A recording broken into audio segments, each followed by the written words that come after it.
Actu Samsung et Apple, et oui on commence déjà l'année 2026, d'ailleurs bonne année à tous, je vous souhaite plein de bonnes choses. Mais oui, dans le milieu de la tech, dès le début, on a déjà des actus, des informations qui sont sorties pour ces deux marques, et aussi en petit bonus Asus, j'ai une petite actu que je donnerai en fin de vidéo, donc on va parler de tout ça dans cette vidéo. Mais avant de commencer la vidéo, si vous êtes toujours pas abonné à la chaîne YouTube, abonnez-vous, elle est 100% high-tech, et si vous voulez profiter de bons rapports qualité-prix sur plein de produits, smartphones et plein d'autres produits tech, n'hésitez pas à aller sur mon site lorenzo-tech.fr, le lien est en bas dans la description. Alors on va commencer avec Samsung et on va commencer avec la première actu et je pense que vous allez tous être surpris. Ça concerne le futur Samsung Galaxy S26 Edge. Alors pourquoi je dis que vous allez tous être surpris? Parce que oui, vous le savez très bien, le Galaxy S25 Edge a été un flop pour Samsung et tout le monde disait bah c'est fini, on n'aura pas l'année prochaine de S26 Edge. D'ailleurs il y avait pas mal d'informations qui disaient sur internet comme quoi Samsung annulait le S26 Edge. Mais là ce qui s'est passé entre temps, c'est que Samsung a vu que s'il ne sortait pas de Samsung Galaxy S26 Edge,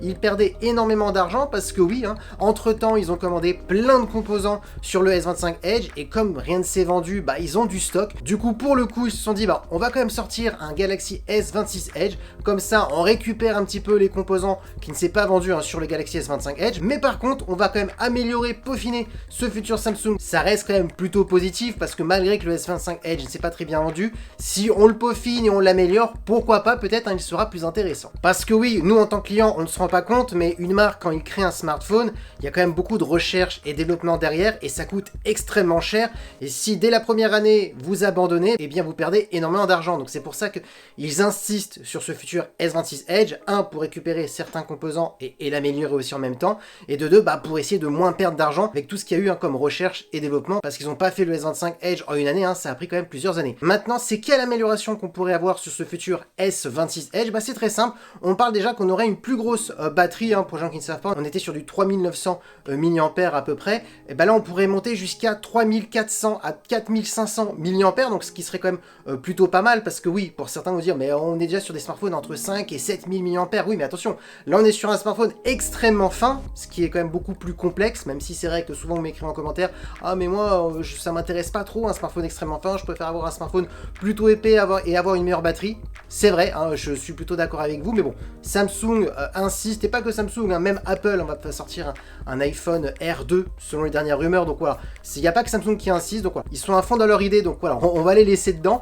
Donc du coup, une plus grosse batterie, une meilleure partie photo, on n'aurait pas les deux mêmes capteurs que l'année dernière, on aurait deux nouveaux capteurs, ensuite un meilleur processeur, et on parle aussi d'une recharge qui serait plus rapide, donc ce qui fait quand même pas mal de nouveautés quand même en une année seulement, donc peut-être qu'il serait intéressant. Maintenant si vous me posez la question en termes de prix, est-ce qu'ils ont réfléchi et vont essayer de le sortir à un prix plus bas, parce qu'on a bien vu que c'était compliqué, ça pour vous dire la vérité, il n'y a aucune info sur le prix. Maintenant si je suis Samsung ou même si je suis Apple, parce que Apple aussi veut sortir un iPhone R2, je baisserai, en tout cas j'essaierai de faire un prix le plus bas possible sans qu'ils perdent d'argent bien entendu, parce que sinon ce sera le même flop pour cette année 2026. Deuxième actu, on reste toujours chez Samsung et ça ne concerne pas le futur Samsung Galaxy S26 Ultra, mais bien le futur S27 Ultra. Et là vous allez vous dire mais attendez, le S26 Ultra va bientôt sortir fin janvier, début février, pourquoi on parle du S27 Ultra? Bah c'est très simple, parce qu'il y a eu un très gros leak, comme quoi Samsung, le gros changement qu'on aurait vraiment complètement sur toute la gamme série S, ça serait plutôt pour 2027 pour les S27 et S27 Ultra, et c'est surtout le S27 Ultra où on aurait un changement total, c'est-à-dire changement en termes de design, changement vraiment au niveau de la partie photo sur tous les capteurs, changement au niveau de la batterie, on aurait une plus grosse batterie et une recharge aussi plus rapide, donc on aurait vraiment des nouveautés un peu partout, parce que là si on suit un petit peu toutes les fuites et les quelques caractéristiques qui ont déjà un petit peu fuité sur le net, on voit bien que les S26 ressemblent à deux gouttes d'eau au S25 en termes de design, mais même en termes de caractéristiques. Pareil pour le S26 Ultra, c'est celui qui changera un petit peu plus cette année, mais sinon pas de gros changements. Et c'est vrai que souvent, selon certaines marques, souvent on attend 2, 3, voire 4 ans souvent pour avoir un gros changement du design juste aux caractéristiques. Et bah là, ce sera plutôt l'année prochaine pour Samsung. Troisième actu et dernière actu Samsung, ça concerne le Samsung Galaxy Z Tri Fold. Alors non, Je vais pas parler du smartphone qui n'est pas du tout résistant. Si vous avez vu la vidéo de l'américain qui s'est amusé à tordre le smartphone et il s'est cassé très facilement. Non, on va pas parler de ça, il y a eu déjà assez de vidéos sur YouTube. On va plutôt parler du Samsung Galaxy Z Trifold au niveau des pertes pour Samsung, parce que oui, il y a eu un article qui est sorti comme quoi chaque smartphone vendu, c'est-à-dire chaque Samsung Galaxy Z Trifold vendu, Samsung perd de l'argent parce que oui, ils ne le vendent pas assez cher par rapport au coût de fabrication, si on calcule tout ce qui est recherche et développement. Et donc du coup, j'ai une petite question pour vous. Vous pouvez m'écrire en commentaire pour y répondre. Est-ce que vous pensez que Samsung a raison d'y croire vraiment dans ce style de produit? Alors je parle du smartphone Trifold, pour ceux qui ne le connaissent pas. C'est un smartphone qui se plie en 3, qui permet d'avoir une grande diagonale de 10 pouces, un smartphone beaucoup plus grand que le Samsung Galaxy Z Fold 7, où on est sur une diagonale de 8 pouces, qui se plie en 2 parties. On est à 2000 €, là on est à 3000 € et quelques. Alors on ne sait pas combien il pourrait coûter en France le jour où il sort, ce Samsung Galaxy Z Trifold. Donc écrivez-moi en commentaire, est-ce que vous pensez que Samsung a vraiment raison d'y croire et de perdre de l'argent pour l'instant à chaque vente? Parce que oui, peut-être dans 1 an, 2 ans, 3 ans, ça va peut-être prendre ou pas. Répondez-moi ça en commentaire. Maintenant, parlons d'Apple et on va parler d'intelligence artificielle. Alors souvent on dit oui qu'Apple est en retard au niveau de l'IA, mais ça ne veut rien dire parce que on a plein de fonctionnalités sur les iPhones en termes d'IA, mais il y en a une qui est vraiment en retard face à la concurrence et face sur Android, eh bien c'est Siri. Et oui, Siri, il n'est pas du tout intelligent comme Gemini ou ChatGPT, et c'est là le point noir des iPhones au niveau de l'intelligence artificielle pour ceux vraiment à qui ça intéresse, parce que oui, la gomme magique, comme on a sur Android, fonctionne très bien chez Apple. Tout ce qui est traduction instantanée, ça fonctionne très bien. Tout ce qui est correction de mails, de textos à la base d'intelligence artificielle, ça fonctionne très bien sur les iPhones, mais ce qui manque, c'est vrai, c'est un assistant Siri, très intelligent. Et là, ça y est, l'actu qui a fuité, c'est que ça va sortir sur iOS 26.4.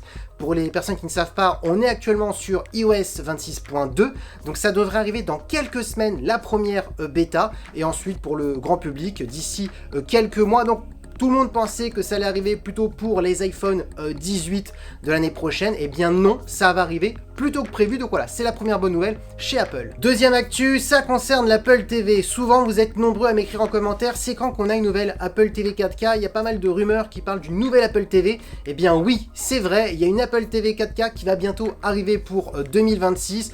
On parle d'une nouvelle Apple TV qui aurait un nouveau processeur qui serait meilleur au niveau du traitement vidéo. Pour les personnes qui ne savent pas à quoi sert ce produit, c'est en tout cas comme une box Android, sauf une box Apple, mais qui est la meilleure box en termes de mise à jour, parce qu'on est sur un boîtier multimédia connecté qui possède des mises à jour pendant des années et des années. Pour vous dire, la première Apple TV 4K qui est sortie il y a plus de 6 ans, elle est encore mise à jour. Ça, c'est vraiment le côté positif qu'on a du mal à retrouver d'ailleurs sur un boîtier Android.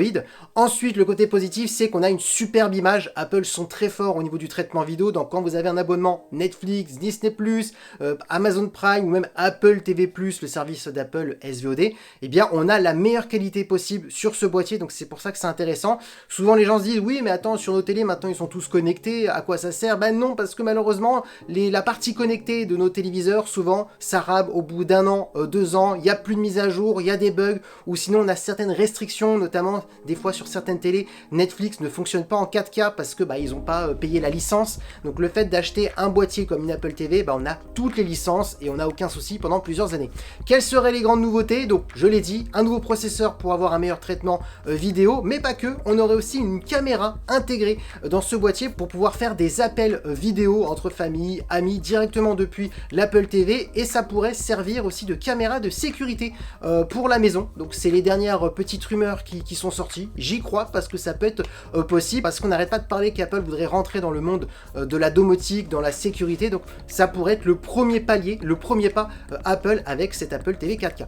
Quand elle sortira, pour l'instant on n'a pas de date, mais ça pourrait être possible que ça serait pour printemps 2026. Dernière actu Apple, eh bien ça concerne le futur iPhone Fold. Donc oui, vous l'aurez bien compris, ce n'est plus une rumeur, on a eu pas mal de leaks et d'informations comme quoi en septembre 2026, Apple va sortir son premier iPhone Fold, et avec les leaks qui sont sortis sur internet, on voit bien qu'on est sur un format 16 neuvième, donc pas le même format qu'on peut retrouver sur la plupart des smartphones pliants du marché comme le Fold de Samsung qui est un format très long lorsque vous l'ouvrez. Là, on est sur un format plutôt 16/9, donc c'est-à-dire on est sur un smartphone plus petit. Par contre, lorsque vous l'ouvrez, on a la même diagonale de 8 pouces comme tous les smartphones traditionnels pliants du marché. Par contre, un format qui est plus adapté pour regarder des contenus multimédia sur YouTube, Netflix, donc regarder des films et des séries. On se rapproche d'ailleurs beaucoup du format qui se rapprochait du 16/9 chez Oppo. Pour ceux qui ont connu les Oppo Find N, on était sur des formats livres, voilà, des formats pliants, mais plus petits que la concurrence. Donc je pense que Apple s'est un petit peu inspiré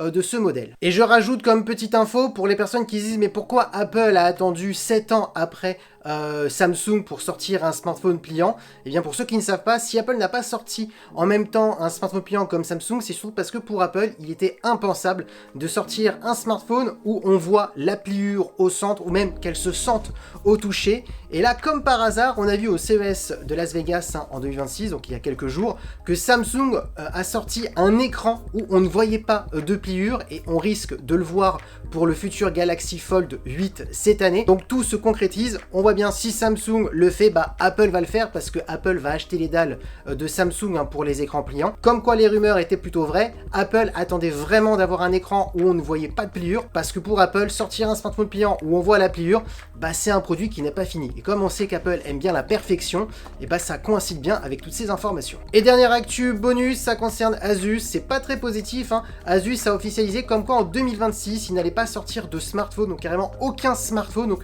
un peu bizarre, ça sent très mauvais parce que quand une marque arrête de sortir de smartphone pendant toute une année, bah ça voudrait dire peut-être que leurs smartphones ne se vendent pas tant que ça. Et c'est vrai que quand on regarde le top 5 des meilleurs smartphones des marques les plus vendues, bah il n'y a pas Asus. Et c'est vrai qu'on dit que souvent c'est très compliqué quand t'es pas dans le top 5, c'est que bah en gros vous mangez un petit peu les restes en termes de vente.